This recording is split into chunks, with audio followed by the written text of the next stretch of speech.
Thanks. A joint House and Senate committee in Topeka heard mostly support for a sports authority bill today. The measure, the final piece of legislation lawmakers must approve for the Chiefs to make that move to Kansas. A sports authority would own the stadium and lease it to the Chiefs. But as Fox 4's Kirsten Stokes shows us, while the unified government supports the authority, it has concerns about the current bill.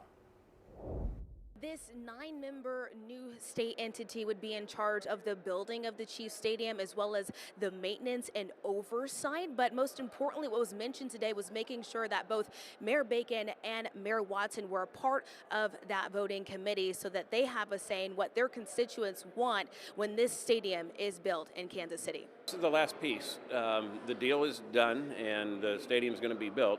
This final piece, all it does really is protect the state from the deal. In the joint committee hearing today for House Bill 2793, we are ready to go to work. Representatives for the Chiefs, union members, and the director for KSHSAA all voiced support for this bill.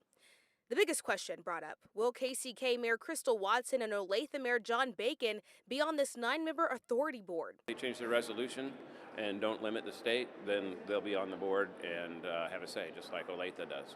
The stadium will be financed through star bonds that this authority would issue, but currently Wyandotte County has too small of an area to draw revenue from the star bonds. Representative Sean Tarwater says that won't do. County Administrator for the Unified Government of Wyandotte County, KCK, David Johnston, testified in favor of the House bill and wants the mayors of KCK and Olathe to be members with the ability to vote. He says the star bonds and the sporting authority issue are separate. They need to be treated as separate issues, and we're doing things to protect our constituents, and we shouldn't be faulted at that.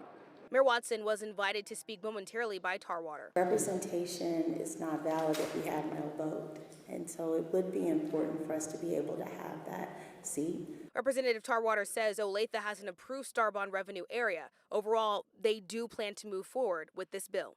We'll hopefully pass it out favorably and then get it to the floor tomorrow afternoon and maybe work it in the House on Thursday. Representative Tarwater tells us that he plans on meeting with Mayor Crystal Watson on Friday to not only get to know each other and have better conversation, but to also talk about that districting for the star bonds and what that'll look like moving forward. Reporting here in the Capitol, I'm Kirsten Stokes, Fox 4, working for you.